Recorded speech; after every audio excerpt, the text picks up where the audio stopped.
네, 자리에 앉겠습니다. 네, 다시 한번 앞뒤 양옆에 좀 인사합니다. 반갑습니다. 환영합니다. 축복합니다.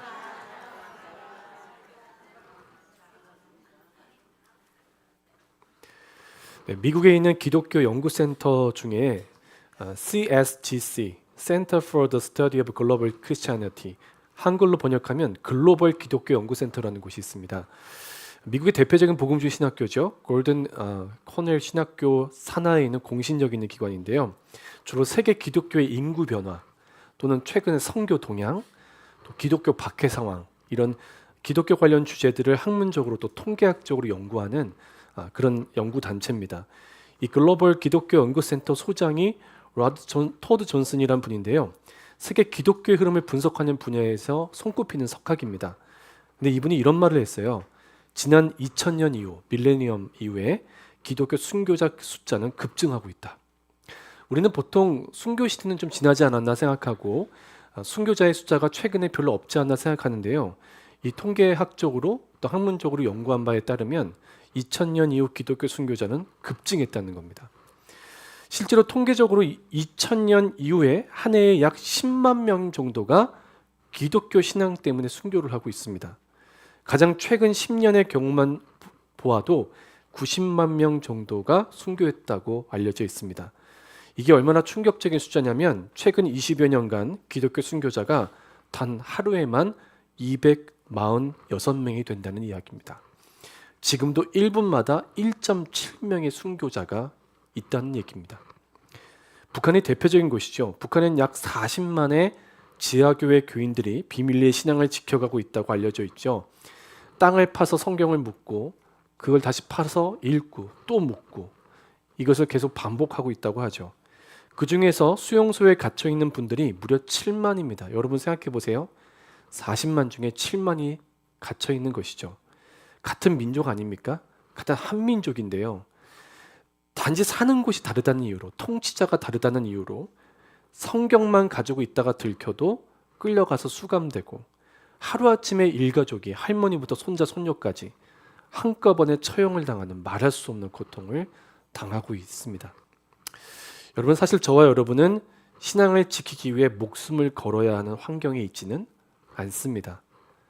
하지만 꼭 잊지 말고 기억해야 합니다. 지금 이 순간에도 1분의 1.7명 믿음을 지키는 일에 생명을 거는 성도들이 전 세계에 너무나 많습니다. 우리가 신앙의 자유를 누리고 있는데요. 신앙의 자유는 결코 거저 주어진 것이 아닙니다. 너무나 귀한 것이죠. 허비해서는 안 되는 것입니다. 오히려 저와 여러분처럼 신앙의 자유가 있다는 것은요. 우리가 해야 할 사명과 연결지어 생각해 볼 문제입니다. 그냥 박해가 없으니까 축복이다. 박해받는 곳은 어쩌다가 저런 데 살았을까? 이런 인식으로 여러분 보시면 안 되고요. 하나님이 여러분에게 허락해 주신 겁니다. 신앙의 자유를요. 그렇다면 여러분 허비하시면 안 됩니다. 이게 얼마나 귀한지를 늘 기억하셔야 합니다. 여러분 성경을 읽는 것조차 불법인 나라가 있고 찬송을 부르기만 해도 감옥에 갇히는 나라가 있습니다. 저도 선교를 가기 위해 한번 두바이로 가던 길에 홍콩 공항에 들러서 청년들과 홍콩 공항에서 예배를 드리는데요. 여러분 중국 한복판 아닙니까? 네, 홍콩이기 때문에 예배를 드릴 수 있었는데 이 예배를 드릴 수 없어서 숨죽여야 하는 중국의 수많은 지하교회 교인들의 생각나고 마음이 울컥하기도 했습니다. 주일이면 중국교회 지하교회 교인들은 삼자교회가 아닌 지하교회 교인들은 하루 종일 걸어서 비밀리에 예배드리는 장소로 간다고 합니다. 또 예배가 마치면 하루 종일 예배가 마치면 밤새 집으로 돌아간 길도 걸어가야 한다고 합니다. 그런 힘든 수고와 대가 지불을 그들은 기쁘게 감수하며 신앙을 지키고 있다는 사실이 우리에게는 큰 도전이어야 합니다. 여러분 스데반의 순교 이후에 온 교회에 심각한 박해가 시작됐습니다. 사도행전 8장은요. 초대교회의 역사에 있어서 굉장히 중요한 사건을 다루고 있는 그런 부분입니다. 오늘 본문인 1절의 후반절은 이렇게 시작합니다. 그날에 예루살렘에 있는 교회에 큰 박해가 있어. 그냥 박해가 아니고요. Great persecution, 큰 박해. 박해란 단어의 의미를 사전적으로 정의하면 이렇습니다. 어떤 사람이나 집단을 정치적, 종교적, 인종적, 사상적 이유로 괴롭히거나 억압하는 행위. 결국 사울을 중심으로 한 유대교인들이 종교적 이유로, 즉 예루살렘 교인들이 예수님을 믿는다는 이유만으로 그들을 괴롭히거나 강하게 억압한 것이죠. 그것도 아주 심하게 했던 겁니다. 3절을 보면 그 박해가 얼마나 심했는가를 짐작할 만한 대목이 나오는데 3절도 함께 읽겠습니다. 시작. 사울이 교회를 잔멸할세. 다시 한번 시작. 사울이 교회를 잔멸할세 각 집에 들어가 남녀를 끌어다가 옥에 넘기니라. 아멘. 교회를 잔멸했다라고 표현되어 있죠. 신약에서 딱 한 번 나오는 표현입니다. 원어 그대로 직역하면 큰 피해를 입혔다라는 뜻입니다. 단지 신앙을 이유로. 한마디로 사정없이 닥치는 대로 성도들을 잡아들인 것입니다. 잔멸했다는 동사의 시제가 미완료형입니다. 성경에 미완료형이 많이 나오는데요. 성경 그 단어의 미완료형이 반복된다는 건 그 사건이 일회적인 것이 아니라 일정 기간 계속됐다는 뜻입니다. 꽤 오랜 시간 동안, 상당한 시간 동안 지속적으로 강한 박해가 진행이 됐었다는 걸 미루어 짐작할 수 있죠. 사울은 유대인 지도자들의 지원을 받아가면서 아주 당당하게 방금 읽은 3절 표현대로 성도들의 집에까지 들어가서 그들을 잔멸했습니다. 잡아다 감옥에 가두기 시작했죠. 성도들에겐 정말 너무나 두렵고 힘든 일이었을 것 같습니다. 신앙이 있다고 해서 두려움이 사라지는 건 아니죠. 그 두려운 상황 가운데 그들은 믿음을 지키기 위해 몸부림을 쳐야 했습니다. 사울과 같은 박해자들은 성도들이 예배와 모임을 하기 위해 모여있는 집집마다 조직적으로 찾아내어 그들을 체포하는 일에 열을 올리기 시작합니다. 자료를 찾아보니까 사도행전 당시 예루살렘 인구가 학자에 따라 다르게 추산하지만 7만 명은 넘은 것으로 예상이 됩니다. 그 중에 그리스도인의 숫자가 무려 2만에서 많게는 3만이 추정이 됩니다. 엄청 많죠. 예수 믿는 사람들이 폭발적으로 늘어난 도시가 바로 예루살렘이었습니다. 그러면 예루살렘이란 도시에 사는 사람 중에 정말 많은 숫자가 그리스도인이었다는 걸 알 수 있고요. 가정 모임 형태의 교회였기 때문에 지금처럼 이런 로컬 빌딩이 없으니까 수백 개의 가정교회 형태로 초대교회는 엄청난 부흥을 경험하고 있었던 것입니다. 근데 이들을 집집마다 찾아가며 붙잡아 감옥에 가뒀다. 이건 정말 전 사회적으로 이슈가 될 만한 일이었던 것이죠. 굉장히 무리한 시도입니다. 어떻게 그 많은 사람들을 다 감옥에 집어넣겠습니까? 아마도 유대교 지도자들은 자신들이 이렇게 강하게 핍박을 하면 교회는 반드시 죽을 거라고 예상했던 것 같습니다. 대대적인 위험만 가해도 교회는 위축이 될 게 뻔했고 또 스스로 자멸할 것이라고 생각했던 것이죠. 근데 웬걸요? 교회는 결코 사라지지 않고 오히려 부흥하기 시작합니다. 엄청난 박해를 받은 교회에 나타난 1차적 변화는 놀라웠는데요. 먼저 1절 후반절 전체를 함께 화면 보고 있습니다. 시작. 그날에 예루살렘에 있는 교회에 큰 박해가 있어 사도 외에는 다 유대와 사마리아 모든 땅으로 흩어지니라. 아멘. 자, 이 말씀대로라면 12 사도 외에는 모든 성도가 박해를 피해 여러 지역으로 흩어진 것입니다. 물론 학자에 따라서는 모두가 흩어진 건 아니다. 아마도 일부분이 흩어졌을 것이다. 이렇게 해석하기도 하는데요. 굉장히 많은 숫자가 흩어진 것만은 확실한 사실입니다. 또 흩어진 사람들이 스데반 같은 헬라파 유대인들이었을 것이다 라고 학자들은 예상하기도 합니다. 왜냐하면 이때 당시 박해의 포커스는 스데반과 같은 헬라 말을 하는 헬라 출신의 유대인들이었기 때문이죠.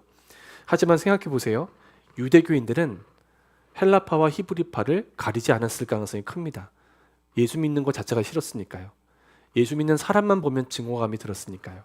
그래서 그들을 구분하지 않고 잡아들였을 가능성이 더 큰 것 같습니다. 근데 중요한 건 이런 급박한 상황 가운데 사도들은 교인들을 내보내고 자신들은 예루살렘에 남았다는 거예요. 결코 안전하지 않죠. 이들의 모습을 묵상하면서 제가 떠올렸던 일이 있는데요. 한국 전쟁 당시 많은 교회들이 어려움을 당했습니다. 여러분, 한국 전쟁 당시 북한에 많은 교회가 있었다는 거 아시죠? 지금도 그들의 후손들이 신앙을 지키고 있지 않습니까? 공산주의자들에게 기독교회는 없애야 할 대상입니다. 숙청 대상입니다. 근데 다 너나 할 것 없이 피난을 가는데 교회를 지켰던 목회자들과 장로님들이 북한 지역에 특히 많았습니다. 남한 지역도 마찬가지고 죽을 줄 알면서 남은 겁니다. 누군가는 목숨을 걸고 교회를 지켜야 한다고 생각했고 그 목숨을 걸어야 될 사람이 바로 나라고 생각한 사람들이 바로 목사와 장로들이었던 거죠. 여러분, 말이 쉽지 정작 그래야 한다고 한다면 그 현실이 얼마나 받아들이기 어려운 일이었겠습니까? 결정이 얼마나 힘든 일이었겠습니까? 근데 정말 수많은 목회자와 장로님들이 또 성도님들이 아예 교회 전체가 불에 태워지는 위기 속에서도 교회 바깥으로 나가지 않고 정말 우리가 볼 때는 너무나도 우직하게 교회를 지키다가 순교를 하셨습니다. 여러분, 한국 교회는 많은 해외 선교사들의 피 위에 세워진 교회이기도 하지만 자랑스럽게 믿음을 지켜왔던 신앙의 선조들의 피 위에 세워진 교회이기도 하다는 사실을 여러분 꼭 기억하시길 바랍니다. 12사도들은요, 자신들이라도 남아서 목숨을 걸고 교회를 지키면서 남겨진 일들을 매듭지어야 한다고 생각했던 것 같습니다. 반면 성도들은 이곳저곳으로 흩어져요. 짐이라도 제대로 챙겼겠습니까? 우리가 그들의 모습을 지켜볼 수 있었다면 눈물 없이는 볼 수 없었을 거예요. 정말 가족들과 함께 짐을 챙겨서 도망가는 그 여정은 쉽지 않았을 것입니다. 그런데 참 놀라운 건요, 이들이 흩어져서 했던 일이에요. 우리 4절 말씀을 같이 한번 읽어볼까요? 시작. 그 흩어진 사람들이 두루 다니며 복음의 말씀을 전할세. 그저 도망간 것이 아닙니다. 흩어진 성도들은 안전한 곳에 가서 피난을 한 것이 아니고요, 도망간 것이 아니고요, 어딜 가서든 그곳에서 복음을 전합니다. 놀라운 건 도망간 것이 아니라 피해간 지역 아닙니까? 그 지역에서 헬라파 출신 유대인들은 헬라말을 할 수 있었고 많은 로마 식민지에 해당하는 헬라 지역 가운데서 자신이 헬라말을 할 수 있게 된 것이 이렇게 복음 전하는 통로가 될 수 있었다는 사실입니다. 유대교 지도자들이 할 수 없었던 일들을 한 것이죠. 제가 이 본문을 묵상할 때 낯선 땅에서도 뜨겁게 복음을 전했던 그들의 모습이 마음에 떠올랐습니다. 그리고 문득 이런 생각이 들었어요. 우리가 잃어버린 모습이구나. 여러분, 혹시 이런 말 들어보셨습니까? 한국에서 통일교와 함께 항상 이슈가 되고 있는 이단 중에 하나가 신천지인데요. 신천지는 미국에도 진출해 있다고 하죠. 구원파와 함께. 이 신천지가 뭘로 유명하냐면 사람을 가리지 않고 전도하는 걸로 유명하다고 합니다. 다시 말하면 정말 전도가 안 될 거라고 여겨지는 사람에게도 자신들의 도를 전한다는 거죠. 그렇게 잘한대요. 애를 쓰고요. 근데 반대의 경우인 사람들이 누군지 아십니까? 우리 같은 전통 기독교인들입니다. 우리 같은 교회 잘 다니는 정통 기독교인들은 전도가 될 것 같은 사람한테도 복음을 안 전한대요. 그게 최근의 특징이랍니다. 분명히 교회 나올 것 같은데 말은 안 한대요. 제가 가끔 설교 찾아듣는 분 중에 박한수 목사님이라는 분이 계신데요. 이분이 설교 중에 당신을 전도한 분 이야기를 하신 적이 있습니다. 목사님은 당신을 전도하신 분이 어떤 말을 했는지 기억이 잘 안 난다고 하셨습니다. 하지만 한 가지 생각나는 것이 딱 한 번만 교회 가자 하는 말이었대요. 그게 얼마나 간절했으면요, 목사님 마음이 열릴 정도였대요. 평소에도 잘하는 사람이었겠지만 딱 한 번만 교회 가자고. 여러분이 정말 간절하게 딱 한 번만 교회 가자고 했을 때 같이 교회를 한 번만 와줘도 참 고마운 사람 아닙니까? 정말 열심히 전도했던 그 사람의 간절함이 목사님은 생각이 난대요. 근데 참 감사했던 게 어쨌든 무슨 언변이 좋은 것도 아니었고 엄청난 전도 훈련 받은 것도 아니라 그냥 이 박한수라는 사람이 교회 와서 복음을 들었으면 좋겠다 하는 그 마음 가지고 교회 한 번만 가자고 했던 그 열정적인 전도가 그를, 박한수 목사님을 교회로 이끌었고요. 교회에 간 날 복음을 듣고 예수님을 영접했다고 합니다. 저는 이 간증을 들으면서 박한수 목사님을 전도한 그분은 상상도 못했겠다 싶었습니다. 지금 여러분, 박한수 목사님은 한국 교회에서 굉장히 중요한 역할을 하고 계시잖아요. 그런 역할을 할 수 있는 목회자가 그 열정적인 전도자로부터 가능했다는 거죠. 예전에 이런 분들이 참 많았던 것 같습니다. 저희 어머니도 좀 그랬던 것 같고요. 7, 80년대에 우리 어머님들 뭘 잘 배워서 전도했던 거 아닙니다. 예수님 너무 사랑했기 때문에, 교회가 너무나 자랑스러웠기 때문에 우리 교회 가서 복음 듣자고 끌어 어떻게든 교회를 데려갔던 역사를 우리는 갖고 있습니다. 하지만 요즘엔 정말 보기 힘든 모습 아닙니까? 아직 예수님 안 믿는 분을 붙잡고 딱 한 번만 교회 가자고 간절하게 이야기하는 그리스도인을 찾아보기가 참 어렵습니다. 그도 그럴 것이 요즘에는 아예 복음을 듣지 못한 분이 많다기보다는 예전에 교회를 다녔으나 더 이상 교회를 다니지 않을 이유를 찾아버린 상처받은 분들이 많기 때문이겠죠. 근데 참 더 안타까운 건 사람을 데려와도 정작 교회 안에 복음이 없는 경우도 있다는 사실입니다. 지난 주간에 한국에 방문하신 한 선교사님과 통화를 잠깐 했는데 대화 중에 어떤 교회 이야기를 하게 됐어요. 그 선교사님도 알고 저도 알고. 근데 그 선교사님이 저에게 한탄하듯이 이런 말씀을 하시는 거예요. 목사님, 그 교회는 모든 게 다 있어요. 교회 건물도 너무나 크고 멋지고 목사님도 너무 세련되고 교인들도 너무 교양 있고 나이스해요. 재정도 엄청 많고요. 교인도 점점 늘어납니다. 그런데요, 있을 건 다 있는데 복음이 없습니다. 제가 전화 끊고 나서 그 말이 참 마음에 오랫동안 남았습니다. 다른 건 다 있는데 복음만 없는 교회. 이 말보다 무서운 말이 있을까요?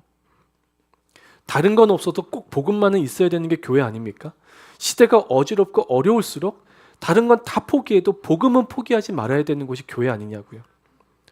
여러분, 특히 우리 교회 안에 예수님의 피 묻은 십자가의 복음이 항상 살아있게 되기를 간절히 소망합니다. 3주 전에 주일 예배 때 제가 이런 말씀 드렸습니다. 교회나 우리의 삶에 크고 작은 문제가 생겨날 때 반드시 해야 되는 일이 본질에 더욱 집중하는 것이다. 신앙인은 어려울수록 본질에 집중하다 보면 반드시 길이 새롭게 열리는 걸 경험할 수 있어요. 피하시면 안 되고요. 도망가서도 안 되고요. 그만둬서도 안 돼요. 끝까지 복음을 붙잡으셔야 합니다. 사실 우리가 겪는 모든 상황은 하나님의 허락하심 가운데 있어요. 그래서 내가 보기에 영 아닌 일도 감사할 수 있는 이유는 하나님의 그런 일들도 선하게 인도해 가시기 때문이죠. 내가 원하는 상황이 아니라고 해서 하나님을 원망하는 습관을 버려야 합니다. 하나님의 허락하신 모든 일 안에는요, 하나님의 선하신 뜻도 담겨져 있기 때문이죠. 그래서 어려운 상황에서 우리가 붙잡아야 하는 가장 중요한 태도는 당장은 이해할 수 없어도 하나님의 선하심을 끝까지 신뢰하는 일입니다. 힘들 때 우리가 해야 할 일은 지금 도대체 뭐 하시는 거냐라고 하나님께 삿대질하며 따지는 것이 아닙니다. 저와 여러분이 고난과 어려움 가운데 정말 해야 할 일은 잠잠히 입을 닫고 하나님 앞에 엎드리는 일입니다. 그리고 하나님이 하시는 일을 나도 보게 해달라고, 하나님이 하고 계신 그 새 일을 볼 수 있는 눈을 열어달라고 기도하는 것이죠. 스데반의 죽음과 교회의 흩어짐은 당시 교인들에겐 정말 말할 수 없는 고통이었을 것입니다. 다시는 예루살렘에 돌아갈 수 없겠구나. 다시는 우리가 모일 수도 없을 수도 있겠구나 싶었을 것입니다. 하지만 이런 상황에서도 그들이 복음을 놓지 않았다는 것이 전 너무 감사하고 너무 은혜가 됩니다. 저는 이분들의 모습이 우리의 모델이 되어야 한다고 생각하는 이유입니다. 사실 흩어진 성도들이 기독교의 핵심이라고 할 수 있는 신앙 공동체를 상실한 겁니다. 여러분, 교회의 신앙에 있어서 가장 중요한 것은 공동체입니다. 건강한 공동체를 만나서 지지고 볶고 때론 넘어지고 자빠지더라도 여러분이 신앙 공동체 안에 있어야 신앙이 자라납니다. 그러니까 신앙 공동체는요, 신앙의 성장과 변화에 있어서 굉장히 중요한 역할을 합니다. 그런데 이 초기 성도들이 공동체를 떠나서 뿔뿔이 흩어져야 했던 것은 굉장한 아픔이었을 것입니다. 근데 이들이 다시 이후에 회복될 수 있었던 이유는 그들이 공동체를 일시적으로 상실한 때에도 복음을 끝까지 놓지 않았기 때문입니다. 여러분 중에도 여러 가지 시험이나 환난 때문에 교회를 떠났다가 돌아오는 분들도 계십니다. 그런 분들의 경우에 빨리 돌아올 수 있는 길은 복음을 붙잡고 있는 길밖에 없습니다. 공동체에 시험이 들고 어떤 환난이 있어도 다시 공동체를 더 이전보다 새롭게 회복할 수 있는 길은 우리 각자가 복음을 끝까지 붙드는 길밖에 없습니다. 최근에 굉장히 인기를 모았던 그 애니메이션 영화가 있습니다. K-pop 데몬 헌터스라고. 이게 어느 정도의 위력이 있냐면 제 딸이 저한테 같이 보자고 한 최초의 영화입니다. 그러니까 요즘에 어린아이들이 부모님한테 같이 보자고 할 정도로 완전히 매료되어 있는 영화인데요.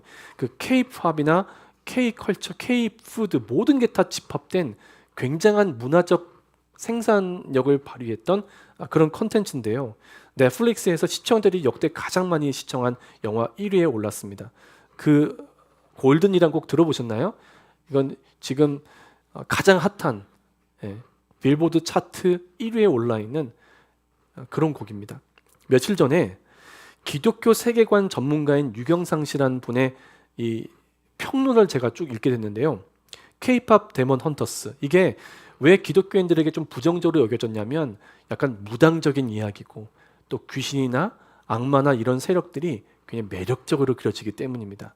이게 이제 요즘에 포스트 모던 이후에 상대주의적인 사고들이 굉장히 많이 팽배하면서 악한 자도 굉장히 매력적으로 그려지는 게 요즘 컨텐츠의 특징이거든요. 그러니까 기독교인들이 뭐 무당 비슷한 것만 나와도 굉장히 싫어하잖아요. 그래서 굉장히 부정적으로 보는데요. 의외로 기독교 세계관 전문가인 유경상 대표는 이 영화에서 긍정적인 면들을 이야기합니다. 주인공이 나오는데요. 이 주인공이 자신의 결점을 인정하고 혼자가 아닌 공동체를 통해서 회복되는 이야기이기 때문이다. 그렇게 얘기를 합니다. 그러니까 기독교도 공동체가 중요하잖아요. 그러니까 공동체의 중요성과 맞닿아 있는 메시지가 담겨 있다는 거죠. 저도 이 영화 보면서 기억나는 장면이 다른 게 아니라 주인공하고 그 친구들이 있는데요. 이 사람들이 한국 사람들이 그렇게 하듯이 마룻바닥에 앉아서 테이블에다가 사발면이니 뭐니 이거 다 깔아놓고 먹습니다. 거기 제가 잘 보니까 호떡 같은 것도 있더라고요.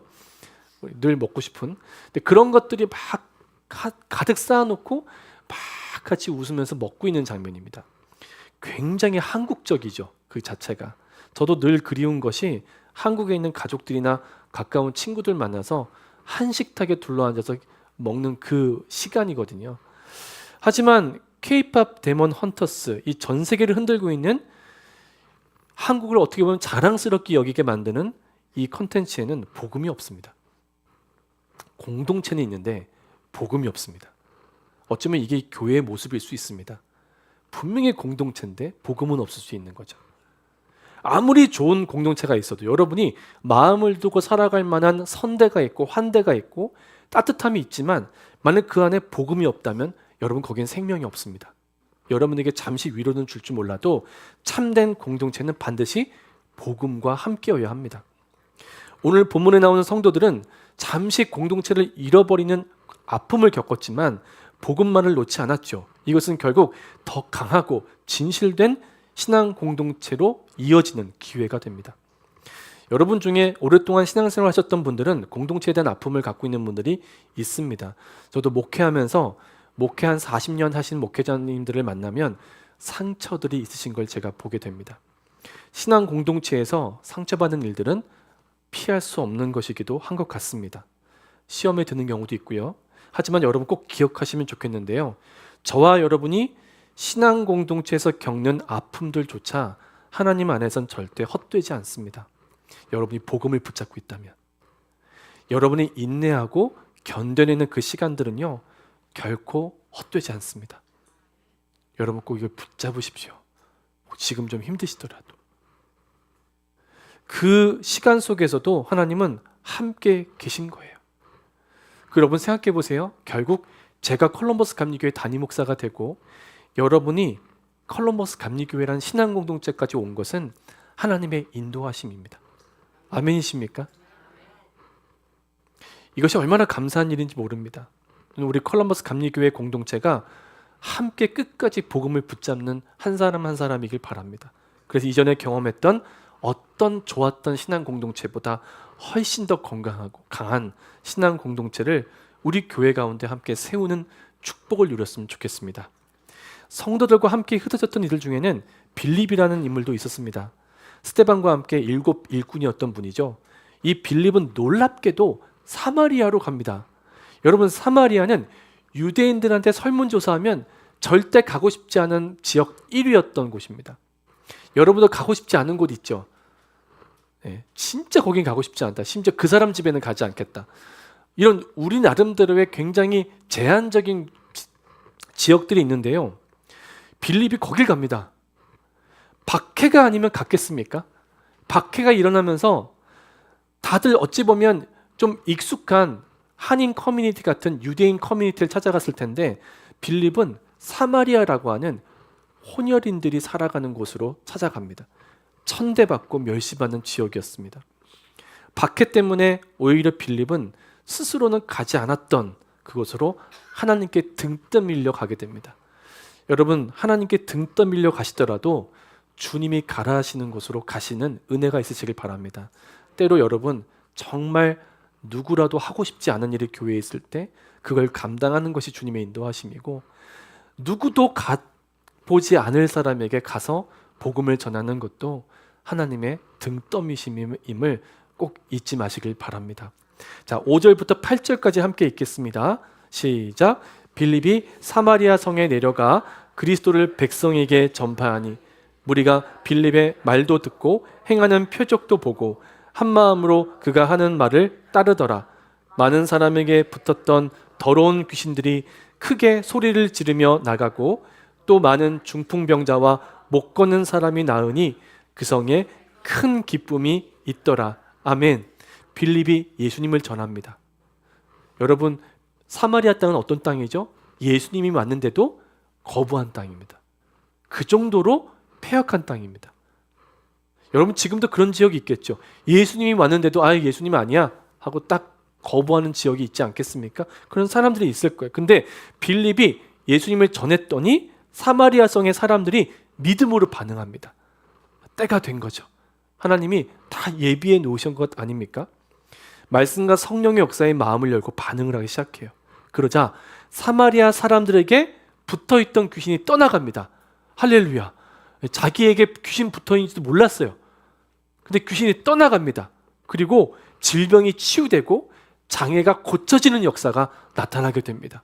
자기들이 묶여있는지도 몰랐는데 풀려난 거죠. 이것이 지금도 교회와 성도들을 통해서 세상 한복판에서 이루어져야 될 일 아닙니까?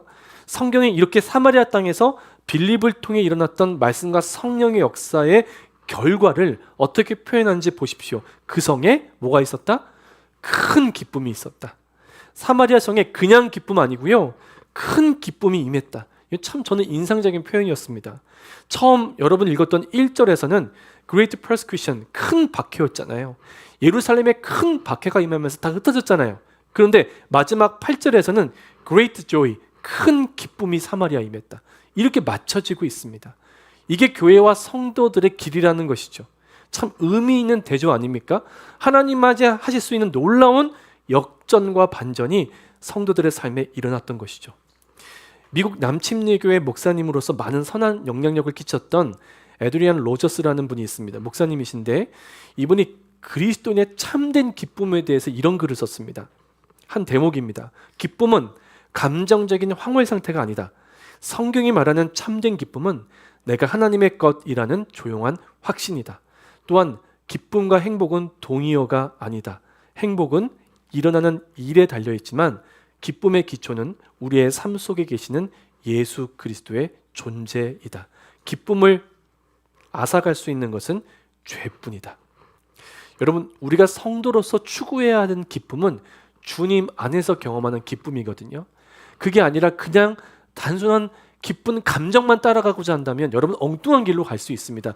예를 들어 예배 왔는데도 하나도 안 기쁜 분 계시죠? 예, 전혀 안 기뻐요. 여기서 나가면 기뻐지는 분도 있을 거예요. 와, 설교 오늘 짧았다. 나이스. 예배 빨리 끝났다. 와. 밖에 나가서 친구 만나는 게 더 즐겁고, 좀 나쁜 길로 가면 무슨 약을 하면서 더 기쁘고. 여러분, 기쁨이라는 걸 감정을 따라가면요 신앙 안에 머물 수가 없습니다. 여러분, 진정한 기쁨을 아셔야 합니다. 진정한 기쁨을 맛보셔야 합니다. 진정한 참된 기쁨은요 하늘에서 내려오는 것입니다. 그걸 누리게 하시려고 하나님이 이곳으로 여러분 불러주신 거 아닙니까? 우리가 막 기쁨이 하나도 없는 메마른 형태로 왔을지라도 하늘의 기쁨이 임재하는 곳이 예배의 자리니까 여러분 오신 거 아닙니까? 할렐루야. 하늘의 기쁨이 임할지어다. 여러분, 방금 에드리안 피어스라는 목사님이 뭐라고 하셨습니까? 예수 그리스도의 존재, 우리 삶 속에 계신 예수님의 존재가 내 기쁨의 기초다. 그러니까 여러분이 처음 예수님 믿고 아, 내가 하나님 자녀 됐구나, 내가 이제 세상에 속한 자가 아니라 하나님께 속한 자가 됐구나라는 걸 깨닫는 순간 어떤 기적을 경험하셨습니까? 풀도 예뻐 보이고 못생긴 사람도 예뻐 보였습니다.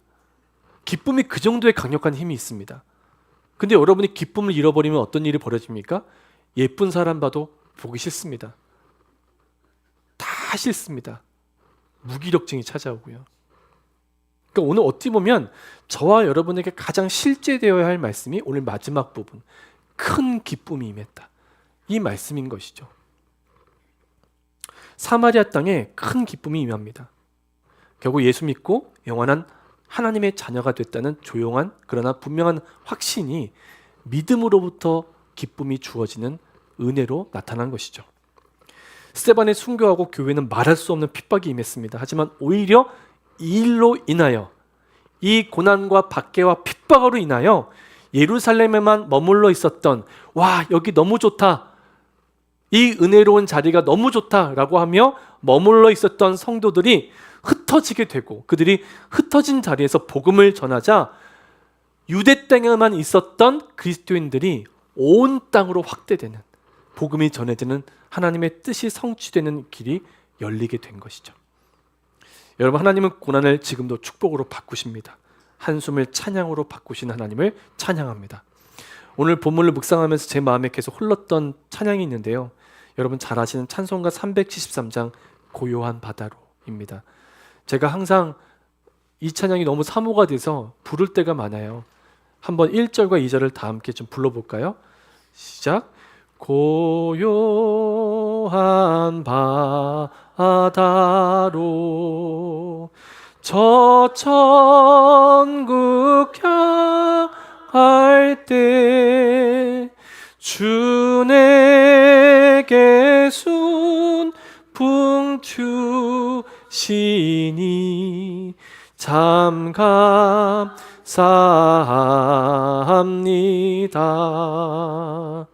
큰 물결이 일어나 나 쉬지 못하나 이 풍랑으로 인하여